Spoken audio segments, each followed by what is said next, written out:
Okay, Nabil. Siapa-siapa? Sekejap, Miha. Saya lah. Alright, okay, sekejap ya. Sekejap ya, Bil. Bismillahirrahmanirrahim. Sekejap, ada orang tengah nak cuba masuk. Kawan awak lain semua tak masuk tau. Tak, dia orang tadi saya dah hajar tadi. Okay, Nabil. Bismillahirrahmanirrahim. Mulakan.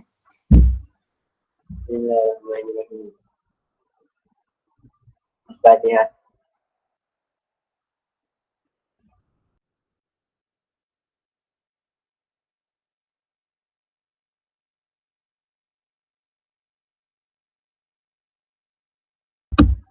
Bismillahirrahmanirrahim. Allahumma ftah alaina hikmatak wanshur alaina min hujaini rahmatik ya arhamar rahimin. Rabbi syrah lana sudurana wa yassir lana umurana wahlul 'uqdatam min lisanina yafqahu qawlana. Rabbana zidna ilman warzuqna fahman. Rabbana atina fid dunya hasanah wa fil akhirati hasanah wa qina adzaban nar. Sallallahu ala sayyidina Muhammad wa ala alihi wa sahbihi wa sallam. Alhamdulillahi rabbil alamin. Okay, amin. Alhamdulillah. Alright. So, bismillahirrahmanirrahim. So, hari ni, okay, hari ni kita nak cuba habiskan dalam buku teks awak adalah pada muka surat 266. Okay, hari ni kita nak bincangkan dalam buku teks muka surat 266 hingga insyaAllah kalau boleh habis ni sampai muka surat 272. Ni ambitious ni, 272. Tadi saya ambil masa fizik untuk budak set B. So, saya ambil 3 waktu straight nak habiskan tajuk ni. Diorang ada advantage sikit tadi kat sekolah sebab saya ada banyak rangka. So, basically diorang seronok lah main dengan rangka kan. Okay, now. So, dalam tajuk 14.1, so mula-mula sekali, apakah itu? Tajuk 14 ni adalah sokongan dan pergerakan dalam haiwan. So, 14.1 kita nak tengok cerita kat sini adalah jenis-jenis rangka. So, kita ada, okay, kita ada 3 jenis rangka kat sini. Pertama adalah rangka hidrostatik. Pertama adalah rangka hidrostatik. Kedua, kita ada rangka luar. Ketiga, kita ada rangka dalam.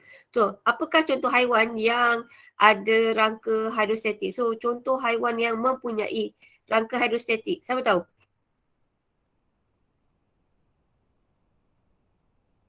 Ada tak yang tahu? Yang contoh haiwan yang Cacing tanah. Yeay, cacing tanah. Thank you, cacing. Rangka luar?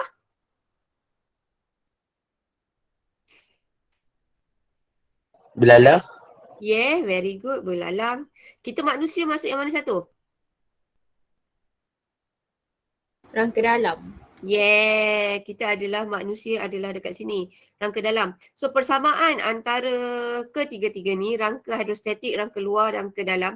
Persamaannya sebenarnya rangka ni yang membolehkan organisma itu bergerak. Okay, rangka luar, rangka dalam hidrostatik, dia yang membolehkan haiwan itu atau manusia ni bergerak. Sebab tu kalau awak tengok sini, kepentingan sistem rangka sebenarnya ada 3. Pertama adalah untuk sokongan.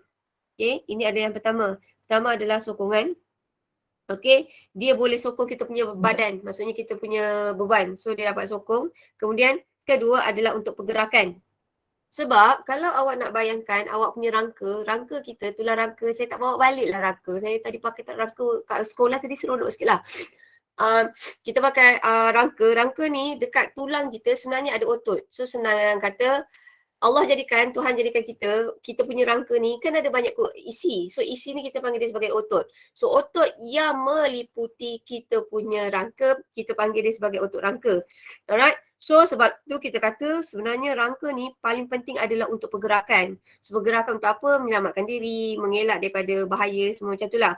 Now, yang ketiga, fungsi sistem rangka adalah untuk melindungi organ dalaman. So, contoh macam manusia. Okey. Kalau macam manusia kan kita ada dekat bahagian dada. So awak ingat tahu bahagian dada ni biasa kita panggil dia sebagai thorax tau. Dada kita panggil dia sebagai thorax. Kalau yang ada orang ada six pack tu, itu kita panggil dia sebagai bahagian abdomen. So dekat antara bahagian thorax dengan bahagian abdomen, yang mana satu ada rangka? Dekat bahagian thorax ke, dada ke, atau dekat abdomen bahagian perut? Yang kat mana satu yang ada? Yes, thorax. Kenapa kat thorax itu mesti ada rangka?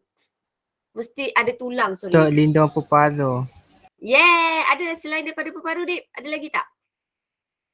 Jantung. Yeah. So kalau kat sini, organ kat sini dia nak melindungi paru dan juga jantung. Okay. Right. So kesimpulannya inilah sokongan, pergerakan dan juga pelindungan organ. Yang ni saya buat laju je.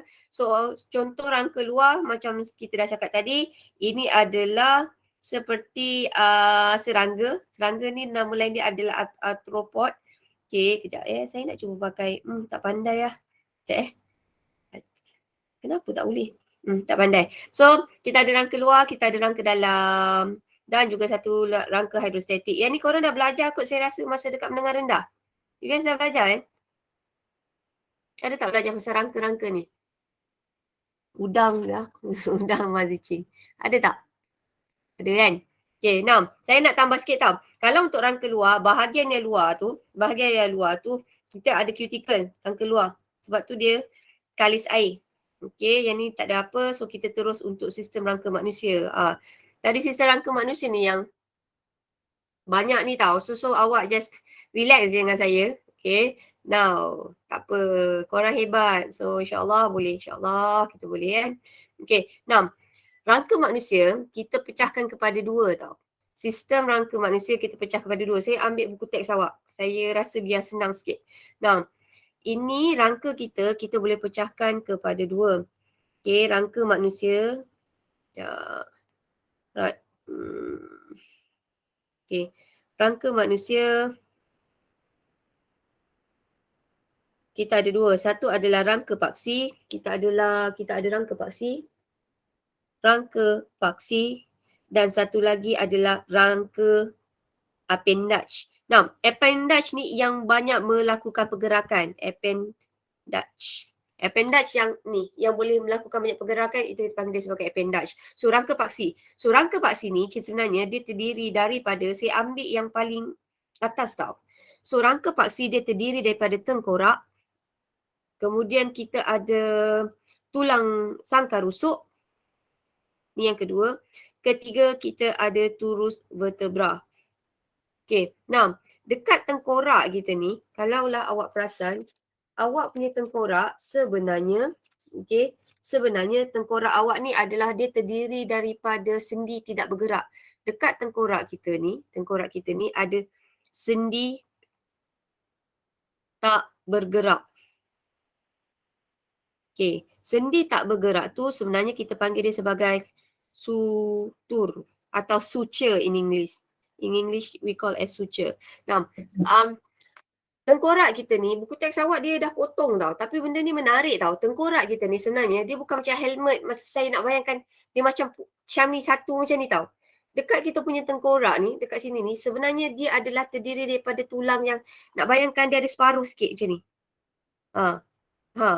Dia bukannya the whole thing bulat macam ni tau. Bukan. Alright. Dia sebenarnya dia ada fragment-fragment tulang. Dan tulang itu bersambung. Tempat pertemuan tulang dengan tulang kita panggil dia sebagai sendi. So sendi ni sebenarnya apa? Sendi ni adalah tempat pertemuan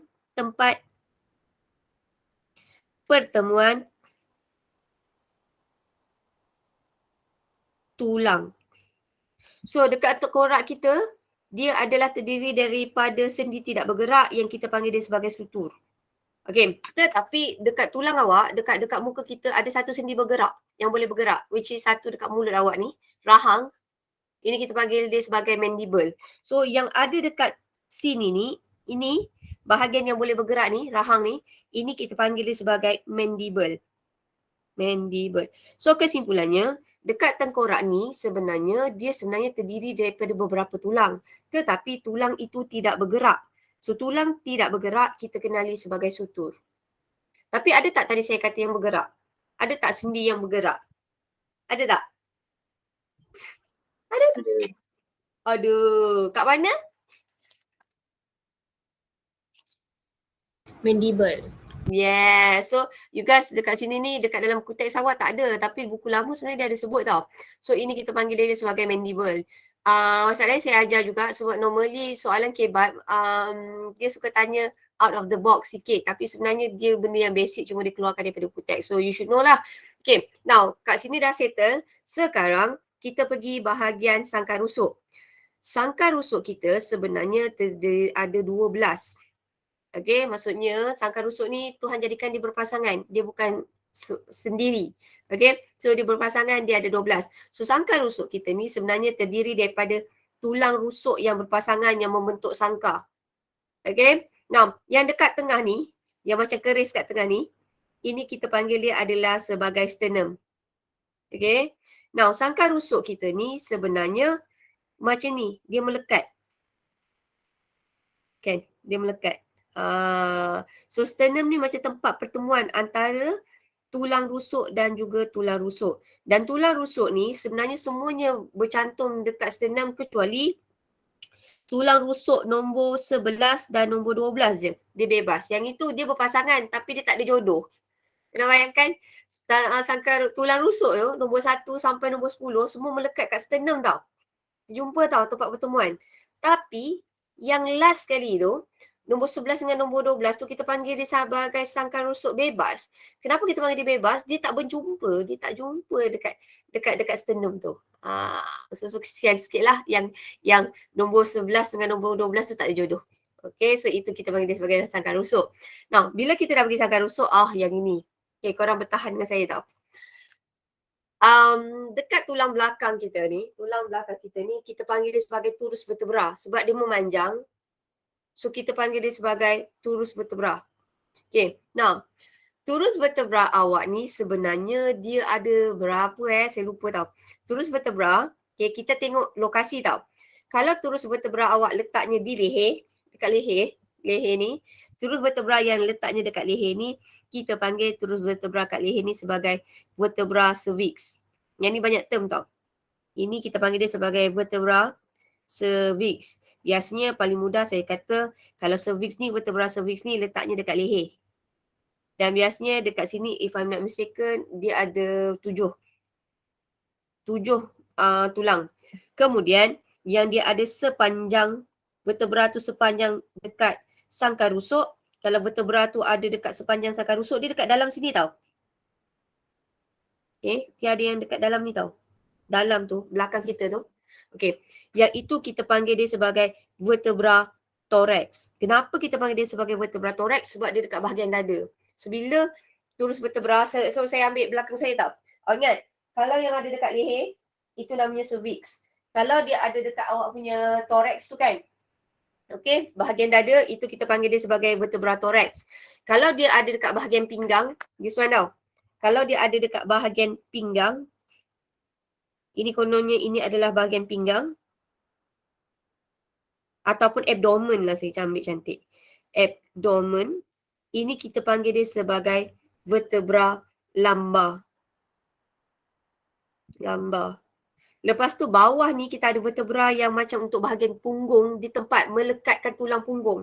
Bawah ni nampak macam tak important tapi sebenarnya dia penting. Bawah sekali ni kita ada vertebra yang akhir sekali ni namanya adalah sebagai sacrum. Kalaulah kita manusia ada ekor, bawah ni ini adalah namanya adalah sebagai caudal. Okey, ini adalah caudal. So kesimpulannya, turus vertebra kenapa dia panggil turus? Sebab dia memanjang begini, dia memanjang. Kalau dekat leher tu tadi, kita kata apa nama turus vertebra yang ada kat leher tu? Vertebra cervix. Yes, very good. Kemudian kalau yang ada dekat bahagian dada atau thorax tu, vertebra apa? Thorax. Yes, vertebra thorax. Kemudian yang ada dekat bahagian pinggang? Pinggang atau abdomen? Lumbar. Yes, lumbar. Very good. Kemudian ada yang dekat bahagian nak melekatkan punggung tu? Bahagian tulang punggung? Sacrum. Sacrum. Dan akhir sekali kita ada caudal. Now, sacrum ni awak nampak? Thank you so much. Okay, Mazicik. Yang paling akhir sekali ni, sacrum ni fungsi dia adalah untuk melekatkan tulang punggung. Tuhan jadikan tulang punggung kita sepasang. Korang perasan tak tulang punggung korang perasan? Sepasang. Kan kita ada punggung kanan, punggung kiri kan? So tulang punggung kanan dan kiri tu dia melekat dekat sacrum. So tulang punggung ni biasanya nama kita panggil tulang punggung. Tapi kalaulah dalam biologi tulang punggung ni kita panggil sebagai pelvis. Tulang pelvis. So tulang punggung pelvis. Soalan saya, antara tulang punggung pelvis, tulang pelvis lelaki dengan perempuan, siapa yang paling besar? Mana lebih besar? Soalan ni biasa. Perempuan. Yeah, perempuan. Dan satu lagi saya kata untuk bersalin, dan satu lagi kenapa perempuan pelvis dia besar, sebab kita akan mengandung. Bila mengandung, kita perlukan base yang besar untuk support extra weight tau. So therefore, Tuhan jadikan tulang punggung tu besar. Tulang punggung pelvic tu besar sikit nak support extra weight tu. Okay. Now, so far sampai sini okey tak? Turus vertebra. Saya cerita dulu pasal rangka paksi tau. So rangka paksi kesimpulannya kita ada tengkorak, kita ada sangkar rusuk dan kita ada turus vertebra. Yang pening sedikit adalah turus vertebra sebab turus vertebra ada 5, macam 5 orang adik-beradik. So kita ada cervix, kita ada thorax, kita ada lumbar, kita ada sacrum and then finally kita ada caudal. Now, saya nak fokus pada 3 ni. 3 ni dia macam muka dia lebih kurang sama. Lebih kurang sama tapi tak sama. Kita nak cerita pasal cervix, kita nak cerita pasal thorax dan satu lagi kita nak cerita pasal lumbar. Alright? So, ambil tulang ni, okay, this one sebenarnya korang boleh baca sendiri tau. Saya tengok tengkorak manusia ada 22 tulang. Ini yang saya nak cakap tu tadi tau. Manusia, Tuhan jadikan, sekejap. Ni, ya Allah, sorry dekat tengkorak manusia kita ada 22 tulang. Sebab tu kalau awak perasan, kalau ada orang accident kan, otak dia bengkak kan. Bila otak dia bengkak, dia akan keluarkan separuh tengkorak dia. Maksudnya dia keluarkan mana-mana bahagian. Kalau dia bengkak bahagian sini, dia keluarkan semua bahagian ni je. Ini yang saya kata, tengkorak tu bukannya dia melekat macam helmet tau, satu. Dia bukannya satu tulang, tak. Dia adalah daripada fragment-fragment. So yang ini kita panggil dia sebagai sutur. Okay, so biasanya kalau ada orang accident tu yang dikeluarkan itu adalah sebahagian. Dia bukannya digergaji, tak. Dikeluarkan itu. Okay. Now, so ini kita dah cakap 22, you guys boleh baca. Ni kenapa saya bagi dekat awak, sebab saya rasa ni extra knowledge for you. Dalam buku teks tak ada. Okay, ini tadi saya dah kata sangkar rusuk dia terdiri daripada 12. Sangkar rusuk sebenar, sebenarnya dia adalah tulang. Dia nama sahaja. Kemudian sangkar rusuk bebas dia tidak melekat. This one korang boleh baca. Now, saya nak ambil yang ni.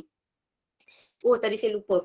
Antara tulang rusuk vertebra, sebenarnya saya suka mengajar.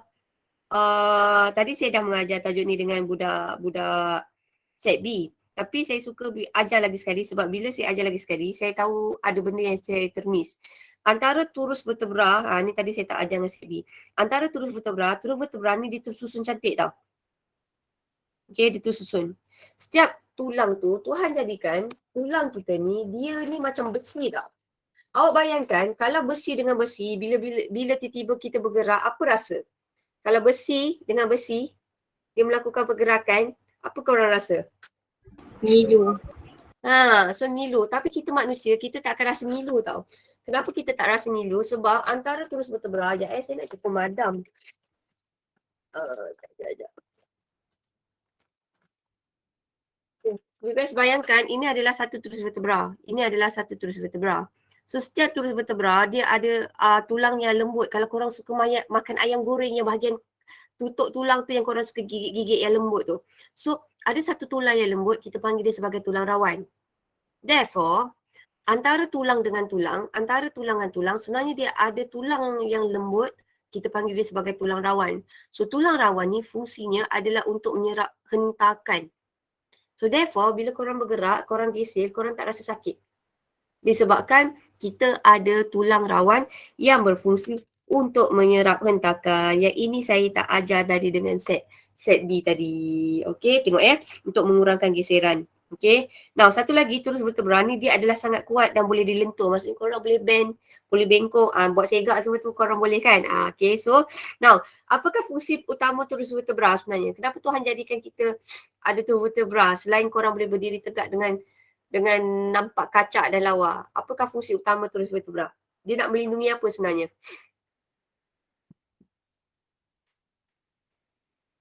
Dia nak melindungi dalam turus.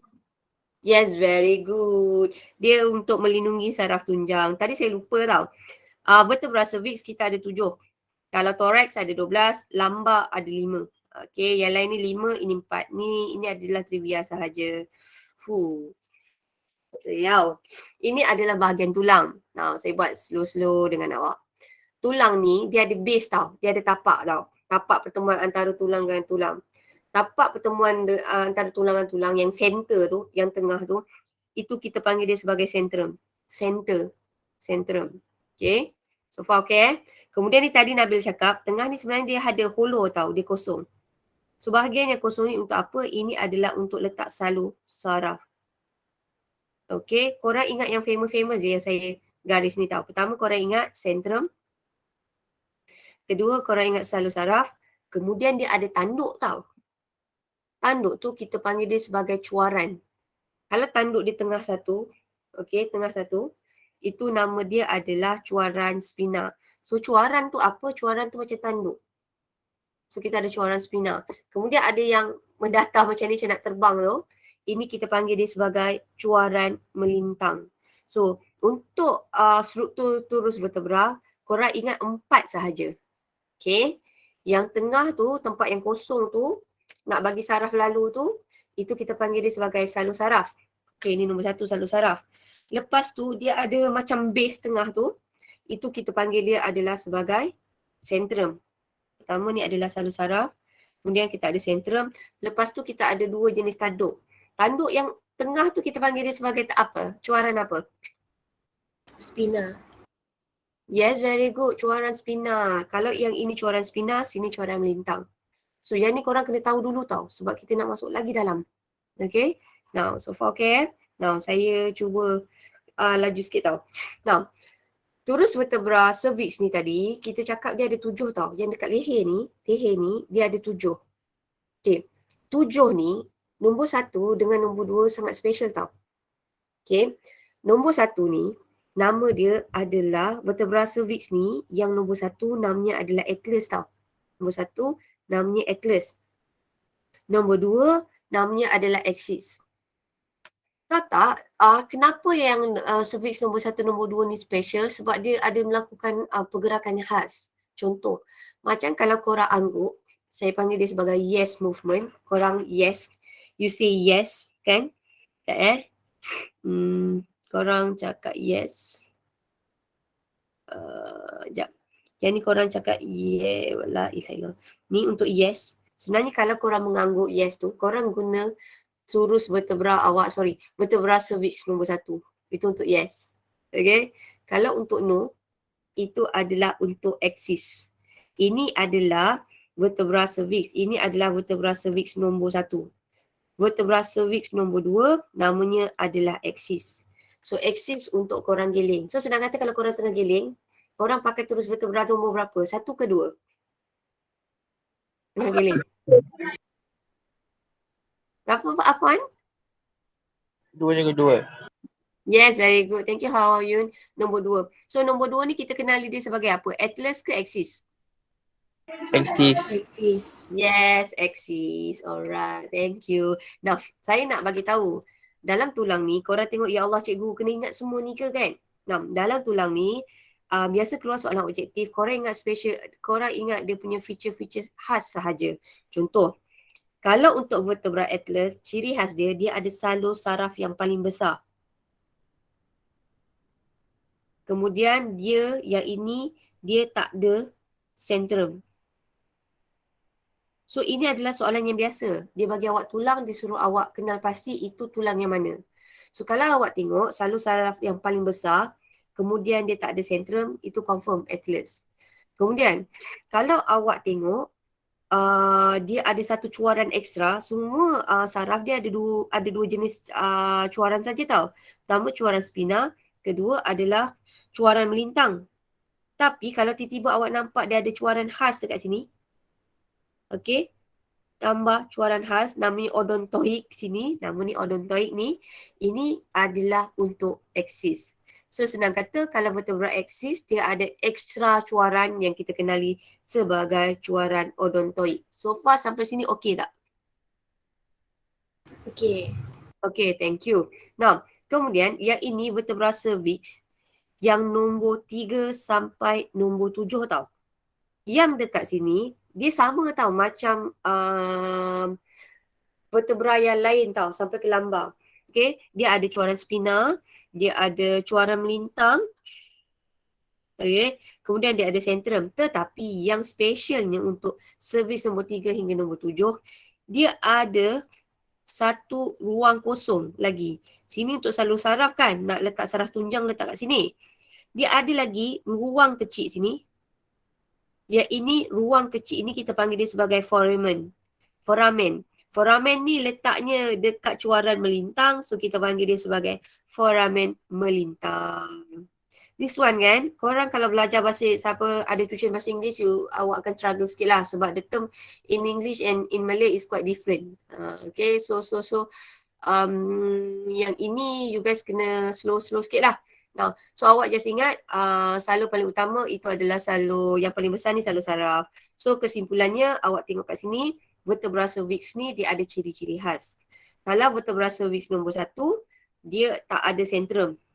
Okay, yang ni you guys nampak dia tiada sentrum. Ni sentrum dia tak ada, salur sarafnya adalah besar. Kalau vertebra cervix nombor 2, dia ada ekstra cuaran, namanya adalah cuaran odontoid.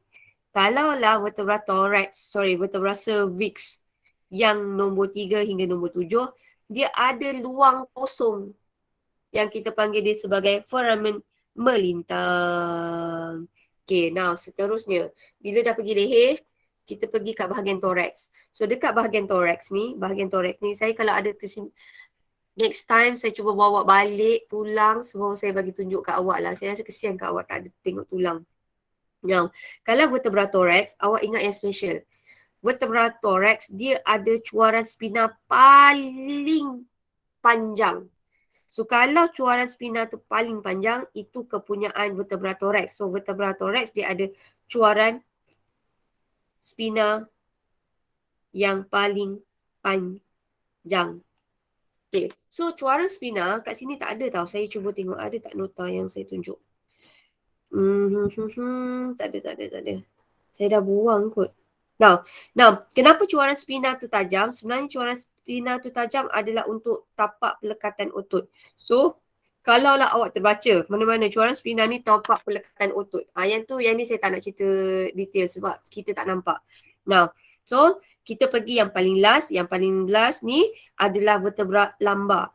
Vertebra lumbar ni ciri paling special dia, sentrum dia paling besar. So soalan saya, antara vertebra cervix, vertebra thorax dengan vertebra lumbar, awak teka lah. Mana satu antara vertebra ni saiznya paling besar? Teka. Yang dekat lumbar. Yang ketiga. Yeah. Dekat lumbar, sebab biasanya lumbar ni nak support berat, dia Tuhan jadikan tu cantik lah. Maksudnya atas ni kecil, lepas tu sederhana, lepas tu makin besar. So, satu awak nampak kenapa dia besar, dia ada sentrum. So, awak ingat sentrum tu untuk apa? Untuk support berat. Kemudian, kita ada yang lain yang kita panggil dia adalah sebagai koksid. Ini adalah bahagian koksid. Koksid ke saya panggil ni? Bukan, sacrum. Saya silap. Ini adalah sacrum. Yang ini kita panggil dia sebagai caudal. Alright. So ini dalam buku teks awak. Apakah persamaan antara vertebra? Persamaannya semua ada cuaran spina, ada cuaran melintang, ada sentrum kecuali vertebra atlas. Okay. Nah, kemudian ni perbezaan. Tadi saya cakap, kita ambil yang paling special je. Untuk vertebra cervix, dia ada sepasang foramen melintang. So senang kata, yang ni je yang special. So foramen melintang ada dekat vertebra cervix sahaja. Kemudian kalau vertebra thorax, apa yang paling special? Dia apa yang ada satu tanduk dia yang panjang tu, apa kita panggil? Cuaran spina dia panjang. Yes, very good. Cuaran spina dia adalah paling panjang. Saya ambil yang itu. Kemudian kalau lumbar, dia ada sentrum yang besar. So kesimpulannya, korang just ingat ciri-ciri special je. Yang ini dia ada sentrum yang besar. Yang ini dia ada cuaran yang tajam. Selain cuaran spina, cuaran melintang dia pun juga tajam. Kemudian kalau yang ini pula, dia ada foramen melintang. So kesimpulannya, foramen melintang you guys hanya boleh jumpa pada vertebra cervix nombor 3 sampai nombor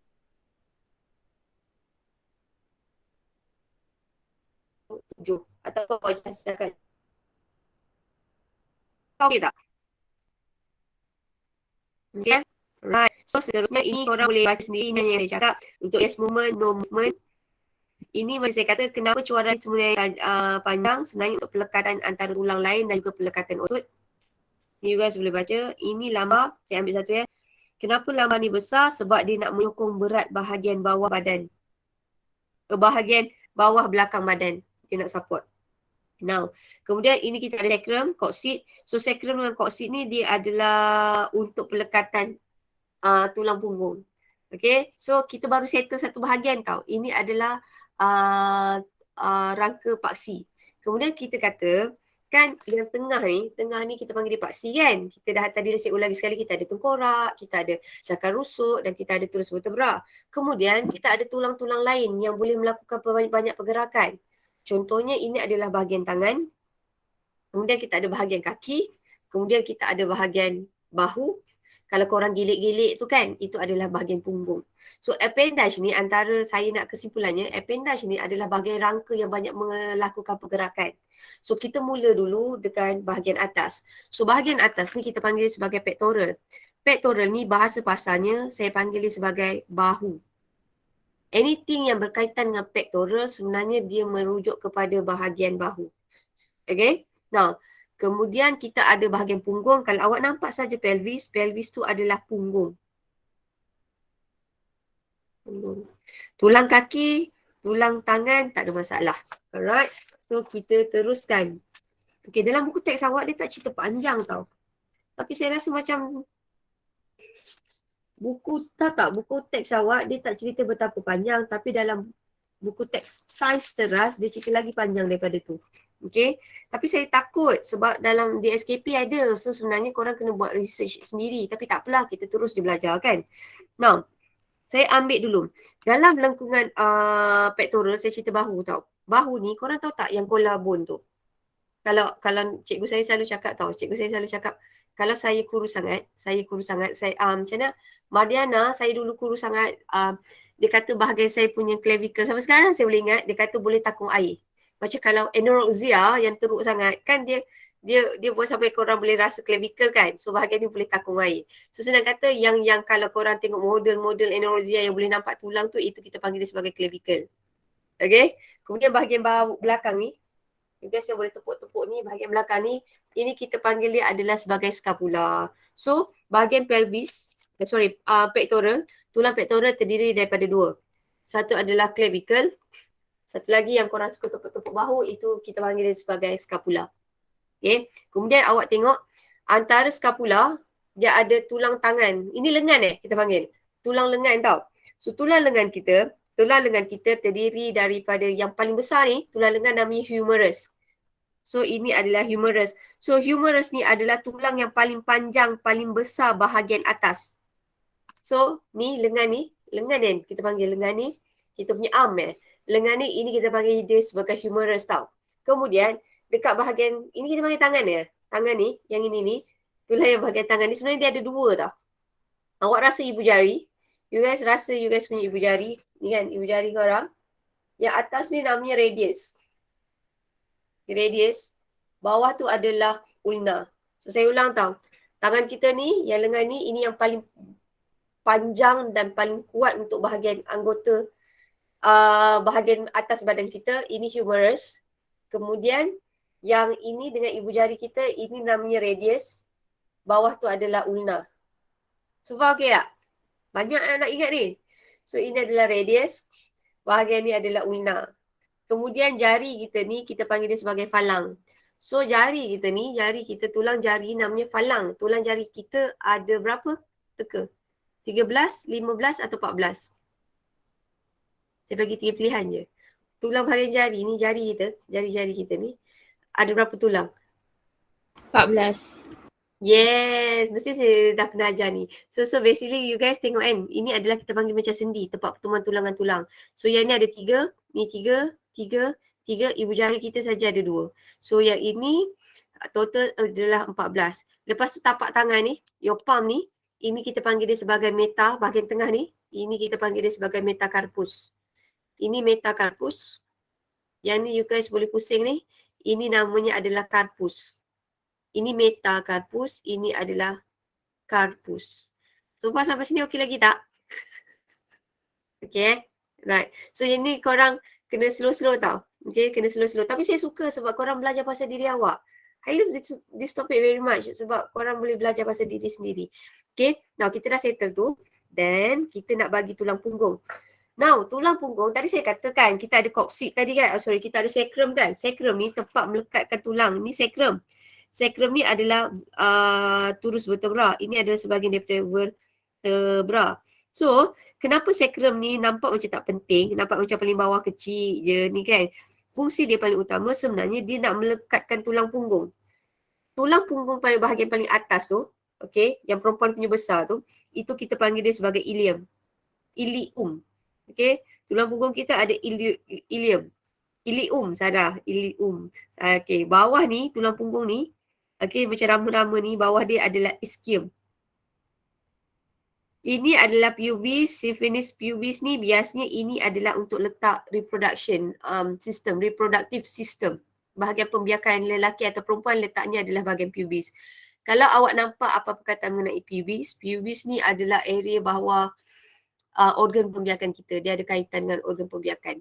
So awak nampak saja pubis, pubis dia adalah link dia. Awak ingat itu bahagian organ pembiakan.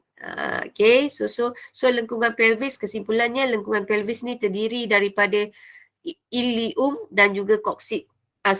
Ilium dan juga ischium. Okay, itu lengkungan pelvis. Kemudian awak punya tulang kaki. Okay, ini kan lengkungan pelvis ni tadi kan. Yang paling besar ni kita panggil ilium ni kan. Yang ini tadi saya panggil dia sebagai apa? Ischium ni kan. Okay, yang ini sebenarnya tulang paling kuat dalam badan kita. Namanya adalah femur. Femur adalah apa? Ini kita panggil lelaki punya ni apa? So femur ni biasanya letaknya adalah kita panggil dia sebagai peha. Okay, so ini femur adalah tulang yang paling berat dan paling kuat dalam badan. So itu kita panggil dia sebagai femur. Kemudian korang tahu tak yang kaki yang dekat depan tu kalau orang kena bentis kaki tu, yang depan sekali tu, itu kita panggil dia sebagai tibia. Yang belakang tu kita panggil dia sebagai fibula. Saya suka ingat tibia sebab tibia ni yang besar. Okay, tight lah tibia. Bukan, tak ada kaitan. Tibia. Belakang adalah fibula. Kepala lutut, otak kat lutut tu, kat kepala lutut tu, korang sekalian cakap otak kat lutut, dekat kepala lutut tu sebenarnya kepala lutut kita namanya patella. So kalau korang sebut patella nampak bunyi macam humble sikit kan, nampak sedap sikit. Kalau sebut macam kepala lutut tu macam ganas je kan. Tapi kalau korang sebut patella nampak sweet je sikit kan. So awak punya patella tu, kepala lutut, nama lain dia adalah patella.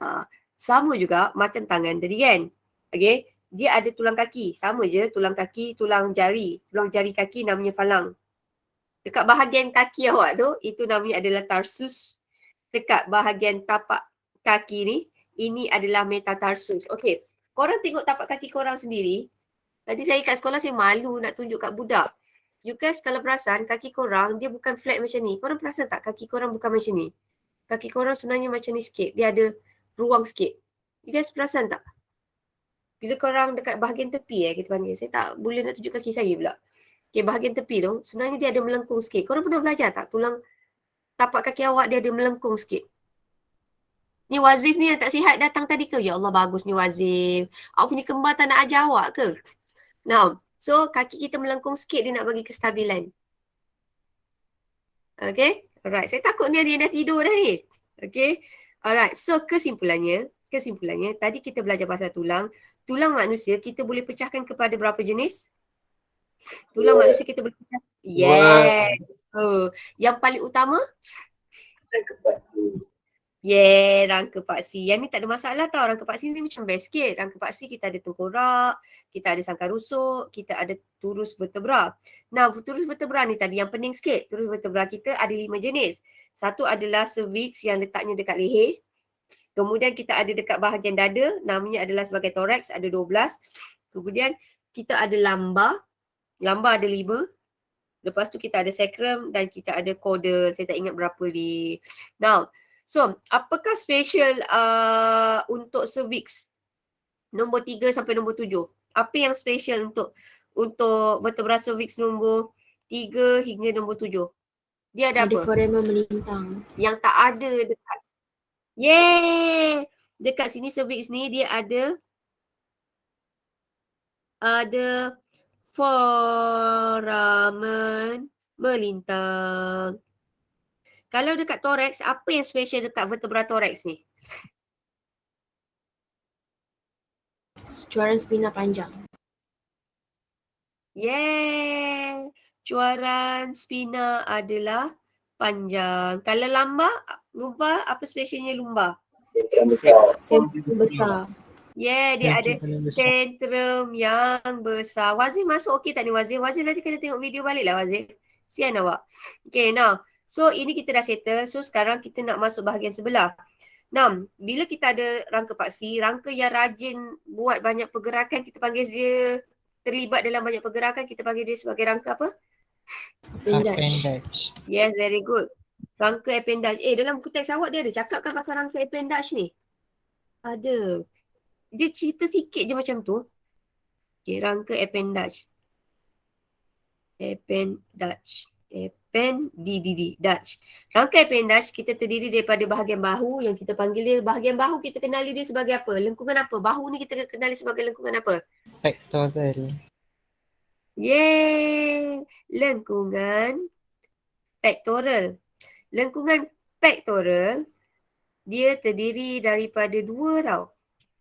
Yang kat sini saya kata macam tulang ni yang boleh yang kalau kurus tu boleh nampak sangat tu kita panggil apa? Clavicle. Clavicle. Yes, very good. Yeah, clavicle. Yang orang suka tepuk belakang awak tu. Scapula. Yeah, itu adalah scapula. Kemudian kita ada anggota kita ada tulang lengan. So, kita ada tulang lengan. So, tulang lengan kita terdiri daripada yang paling panjang sekali, kita kenali dia sebagai apa paling panjang? Dia start huruf H. Lepas tu U. Humerus. Lepas tu F. Yeay, humerus. Lepas tu kita ada ulna. Sorry, kita ambil radius dulu. Kita ambil radius. And then kita ada ulna. Lepas tu tapak dekat bahagian kita punya pergelangan tangan ni apa kita panggil? Tarsus ke karpal? Karpus. Carpus. Karpus K dulu. So kita ada karpus. Lepas tu kita ada metakarpus. Metakarpus. Lepas tu kita ada falang. Okey. Kemudian kita ambil lengkungan pelvis. Lengkungan pelvis ni kat bahagian mana? Punggung. Yeah, dekat bahagian punggung kita. So dekat sini lengkungan pelvis dia ada bahagian kat sini adalah ilium ischium pubis. Sini adalah ilium. Lepas tu lagi kecil tulang punggung nama dia adalah ischium. Lepas tu bahagian reproductive organ itu kita panggil dia sebagai pubis. Kemudian kita ada bahagian bawah sekali adalah tulang kaki. So tulang kaki paling kuat apa kita kenali? Femur. Yeah, kita ada femur. Lepas tu yang dekat depan kaki kita tu dekat bahagian bawah tu apa kita panggil? Ya, thank you Aiman Fazli. Tibia, belakang dia. Tibia siapa partner dia? Fibula. Fibula. Lepas tu tapak kaki? Metatarsus. Ya, metatarsus. Ya, saya pun selalu lupa tahu. Tarsus, metatarsus, kita ada tarsus. Lepas tu kita ada phalanx. Alright, so settle. Alhamdulillah. So sekarang tadi saya kata tempat pertemuan tulang dengan tulang, apakah kita kenali? Apakah kita kenali tempat pertemuan tulang dengan tulang? Sendi. Yes, very good. So sekarang kita nak cerita pasal sendi. Sendi, kadang kita tengok mengikut pergerakan, sendi ni sebenarnya tempat pertemuan antara tulang dan tulang. Okay. Sekejap. Okey, tempat pertemuan antara tulang dan tulang. Kadang-kadang dia boleh jumpa satu atau lebih daripada tu. Now, kalau kita ikut pergerakannya, ini kita pecahkan mengikut pergerakan tau. Ikut pergerakan. Kita ada 3 jenis. Pertama, sendi tidak bergerak. Yang kita boleh jumpa dekat kranium. Kranium ni letaknya kat mana? Lupa tadi cakap. Kat mana kranium? Kranium kat mana? Korak. Ya, dekat kepala, dekat tengkorak. Tadi saya terlupa tau. Fungsi utama kranium adalah untuk melindungi otak. Dan satu lagi tadi saya kata kranium tu adalah fragment, dia ada 22. Dekat bahagian awak punya tengkorak ni sebenarnya ada 22 tulang. Okay, so dia protect awak punya otak. Kemudian dia ada sendi bergerak sedikit. Sendi bergerak sedikit adalah kita punya turus vertebra. Tadi saya katakan fungsi turus vertebra dia ada tulang rawan kan, dan fungsi utama turus vertebra sebenarnya dia nak melindungi saraf tunjang. Korang pernah dengar slip disc tak? You guys pernah dengar slip disc tak? Pernah. Apa yang korang faham mengenai slip disc? Sakit tulang belakang. Dia ada kaitan sakit tulang belakang sebenarnya macam ni tau. Tadi kan kita kata, ni pun saya tak ajar dengan Sebi. Okay, now, lupa. Now, tadi kan kita kata turus vertebra kita ada banyak kan, dia fragment-fragment kan. Lepas tu antara turus vertebra tu ada letaknya saraf tunjang kan. Jadinya antara turus vertebra tu kita ada tulang rawan tau. Bayangkan, ini adalah macam tulang rawan. Okay, so bila orang ada slip disc, dia bergantung kepada kesakitan tau. Slip disc tu ini antara contoh-contoh slip disc. Slip disc ni ada banyak jenis tau. Antara satu slip disc kenapa sakit adalah disebabkan apabila tulang rawan tu dia macam cepir rawan tu, yang kerja dia boleh menyerap hentakan tadi, menyerap friction tadi. Menyerap hentakan saya lupa ni. Dia boleh menyerap hentakan tau. Okay, dia terlari tau. Dia terlari sedikit. So bila dia terlari sedikit, dia boleh menyebabkan antara tulang dengan tulang tu boleh belaga, jadi sakit. Kalau nasib tak berapa baik, maybe ada tertentu saraf tu akan terhimpit. So bila saraf tu terhimpit, dia akan jadi sakit. So slip disc ni ada banyak jenis. Saya ada slip disc, kita boleh buat melalui fisioterapi, dia boleh baik. Ada slip disc, dia tak boleh buat macam mana, dia kena operate kalaulah saraf tu terhimpit banyak sangat. Now, sebab tu antara pernah dengar tak? Kalaulah orang kerja pejabat, chances nak kena slip disc adalah tinggi. Korang pernah dengar tak kalau orang kerja office, kerja dia menghadap komputer je, laptop, kebarangkalian dia nak kena slip disc adalah tinggi. Pernah dengar? Pernah. Sebab bila, yang tu saya tak pasti kenapa tau. Yang saya pasti bila dia duduk saja. Sebab tu bila korang duduk, korang perlukan posture yang betul. Kalau korang main game 24 hours, kalau korang tak ada, sebab tu gamers, korang perasan gamers yang pro-pro tu kan dia ada kerusi yang nampak macam melengkung tu kan.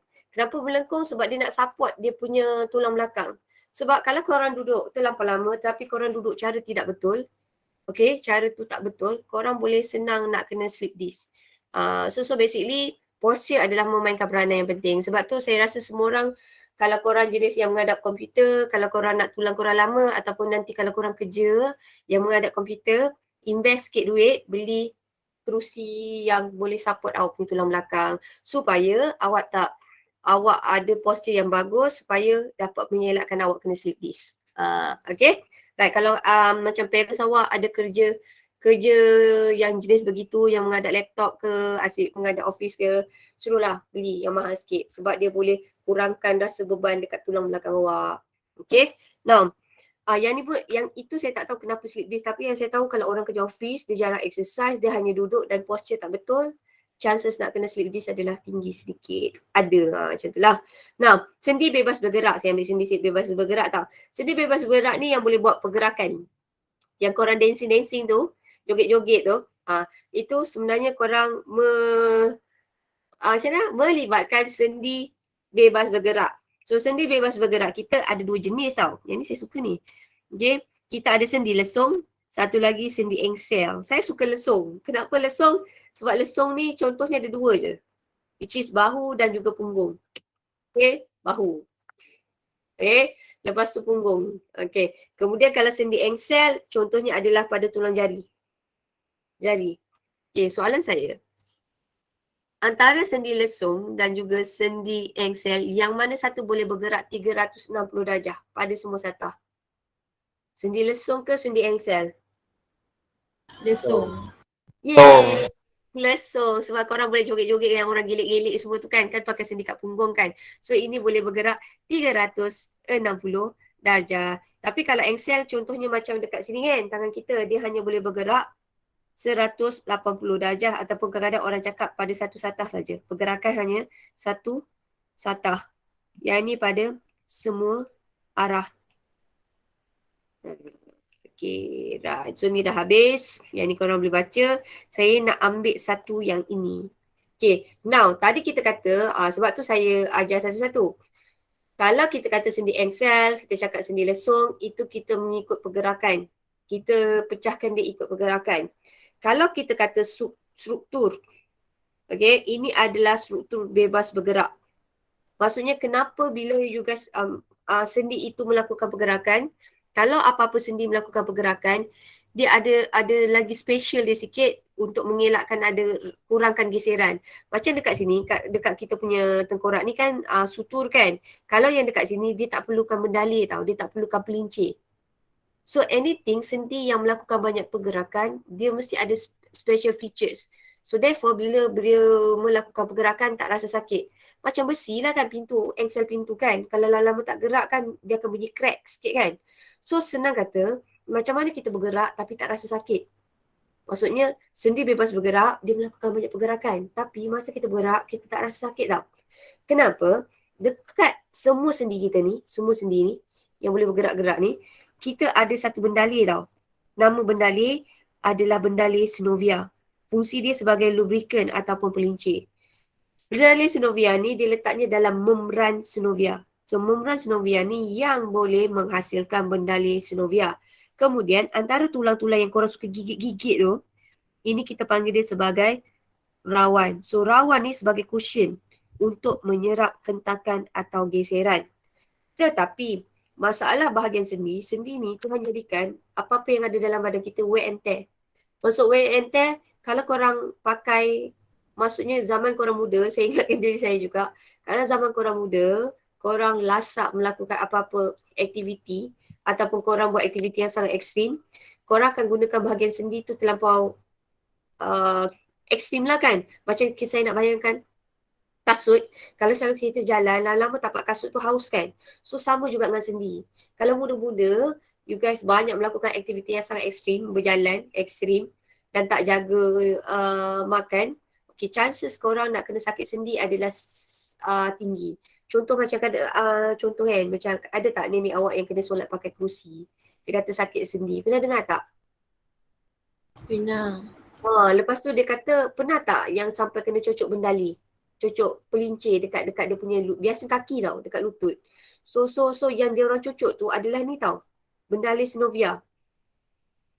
So untuk dalam certain keadaan orang tua ni masalahnya bendali sebab faktor umur tau. Bila faktor umur, dia punya penghasilan bendali synovia dia jadi kurang. Okay, bila dia jadi kurang, dia akan menyebabkan, dan okay, sekejap saya punya ni selalu sangkut. Okay, yang ini kan, dia akan jadi kurang. Bila once jadi kurang, sebab tu dia akan jadi rasa sakit tau, ngilu. Bila dia melakukan pergerakan, dia rasa ngilu. Kenapa ngilu? Mungkin disebabkan bendali synovia dia makin kurang. So kemudian dia punya membran synovia dah tak dapat menghasilkan bendali synovia dengan banyak. So cara lainnya dia terpaksa mengambil pelincir sintetik. Dia akan cocok lah. Pakai jarum dia cocok kat sini. Ini cara saya tahu mak mentua saya kena. Sebelum dia pergi haji. Sebab dekat sana kalau pergi haji kan banyak melakukan pergerakan. So kena cocok dulu bendali synovia. Sebab kalau dia bergerak lama dia rasa sakit. Kenapa sakit? Sebab dia dah kekurangan pelincir. Dan satu lagi, okay, maybe tulang rawannya dah makin lama makin haus. So sebenarnya kalau tulang rawan tu haus, kita tak ada cara lain. Cara lainnya kita hanya letak tulang rawan sintetik sahaja. Okay, so ini adalah struktur sendi. So kesimpulannya, macam mana sendi bebas bergerak ni boleh melakukan aktiviti dengan hebatnya sebab ada dua benda. Satu adalah bendali synovia, kedua adalah disebabkan tulang rawan. So tulang rawan ni dia boleh menyerap hentakan. So far sampai sini okey tak? Okey. Okey Okey, saya laju sikit tau. Saya nak habiskan sikit je. Now, sendi tadi saya kata dia boleh melakukan pergerakan tanpa rasa sakit sebab ada dua, bendali synovia dan satu lagi bendali synovia, satu lagi saya kata apa? Rawan. Rawan. Yeah. Lepas tu antara tulang dengan tulang ni dia ada tisu penghubung tau. Now, yang ni dah habis. Ni korang boleh baca sendiri. Ni sendi angsel. Okay. Ni boleh baca sendiri. Okay. Now, tadi selain dia kita belajar bendali synovia dan juga kita ada tulang rawan, pengikat, senang kata kita ada pengikat tau. So yang mengikat antara otot rangka dengan tulang, ini adalah tulang, namanya adalah tendon. So apakah fungsi tendon? Tendon ni sebenarnya dia adalah tisu penghubung. Dia menghubungkan apa dengan apa? Kalau saya nak ingat kan, tendon ni selalu saya ingat macam ni tau. Tendon ni saya ingat TOT. Maksudnya tendon ni dia menghubungkan otot dan juga tulang. So tendon ni adalah macam tisu. Kemudian kita ada ligamen. Ligamen ni pula dia menghubungkan LTT kalau saya ingat. Dia menghubungkan tulang dengan tulang. Tapi persamaan antara tendon dengan ligamen, kedua-duanya adalah tisu penghubung. Cuma dia hubungkan apa dengan apa saja berbeza. Kalau tendon dia hubungkan otot dengan tulang. Kalau ligamen dia hubungkan tulang dengan tulang. So far sampai sini okey tak? Saya nak cuba habiskan ni. Okey, sebab saya nak samakan dengan set B. Kemudian, tadi saya kata tulang kita ni ada banyak otot. Apakah nama otot yang ada kat tulang kita? Yeay, otot rangka. Now, Tuhan jadikan otot rangka ni berpasangan tau. Otot rangka ni Allah jadikan, Tuhan jadikan dia berpasangan. So, tetapi dia berpasangan yang tak pernah sehati sejiwa. Okay. Now, so satu mesti mengecut, satu mesti mengendur. Kita kata dia berlawanan. Okay, contoh ni macam ni tau. Kalau korang nak lakukan pergerakan kan, macam sekarang kan ni kan. So, ini kita panggil dia sebagai bicep. Bicep ni mengecut, sini mengendur. So, senang kata, kesimpulannya, otot rangka boleh melakukan pergerakan apabila otot itu berfungsi secara berlawanan. Maksudnya, apabila otot sini mengecut, bahagian sini akan mengendur. So, therefore, dia boleh melakukan pergerakan. Okay. Now, ini saya ambil sikit. So, akhir dia tadi, kalaulah tendon ni adalah tidak kenyal. Kalau ligamen, dia adalah kenyal dan liat. So saya nak bayangkan ligamen ni, masalahnya ligamen ni dia macam getah. Sebab tu kalau kecederaan orang atlet sukan, biasanya kalau ligamen kita tak kata dia koyak, ligamen dia akan cakap putus. Dan biasanya ligamen ni dia kena buat operation. Sebab ligamen ni once dia putus, dia tak macam tendon dia boleh tumbuh yang baru. So therefore dia kena buat pembedahan. Tadi Hazli ada cakap dengan saya, AS apa benda tak, dia kata injury orang sukan selalu kalau ligamen dia problem, saya tak ingat. Tapi kalau tendon dia koyak, dia boleh rehat 6 bulan, 3 bulan and then nak bagi tendon tu tumbuh yang baru. Maksudnya nak baiki tendon. So biasanya kalau orang sukan yang dia punya sakit tu biasanya kecederaan adalah sama ada di tendon dan ligamen. Dan akhir sekali, tendon ni adalah satu tisu yang fleksibel. Sebab tu kalau orang gym rama, sebenarnya orang yang ada gym rama, tendon dia tak sama macam orang normal tau. Orang biasa macam kita. Biasanya tendon dia adalah lebih fleksibel. Sebab tu, ini soalan SPM tahun bila sebab tu saya ingat ni. Sebab saya pun baru tahu tu. Kalau orang gym rama, kan orang yang gym rama tu kan selalu macam 5 tahun, berapa tahun tu kan yang dia praktis kan. Kalau macam awak ni, awak dah apa nak saya cakap, buluh, korang dah tak boleh dah belajar stretching, korang panggil split. Ada tak yang dalam kelas ni boleh buat split? Ada tak yang boleh buat split? Tak ada kan? So biasanya kalau orang yang buat split ataupun saya sangat kagum dengan orang ballerina, kenapa dia boleh berdiri? Korang perasan tak yang dia boleh berdiri atas macam jari tu? Kan dia boleh stretching adalah disebabkan dia fleksibel, disebabkan tendon dia fleksibel. So dia boleh bend. So orang sukan dan orang biasa dia ada beza dari segi tendon. So tendon yang orang yang sukan yang atau masuk gym rama tu biasanya dia lebih fleksibel. Begitulah. Alright. So do you have any question? Alhamdulillah kita dah habis tajuk 14.1 dan 14.2. Adakah saya laju sangat? Laju tak? Alhamdulillah. So saya minta maaf, saya ucapkan terima kasih banyak-banyak atas meluangkan masa awak dan kita cuba hari Khamis minggu depan kita buat ikut Mazrin kita buat hari Khamis minggu depan pukul 11 pagi. Dan saya perlukan 3 kali kelas lagi untuk habiskan korang punya syllabus dan saya cuba nak habiskan tahun ini sebab tahun depan buka sekolah saya rasa saya takut awak terabai. Sebenarnya saya ada takut saya abaikan awak. So saya kena cover ni dulu.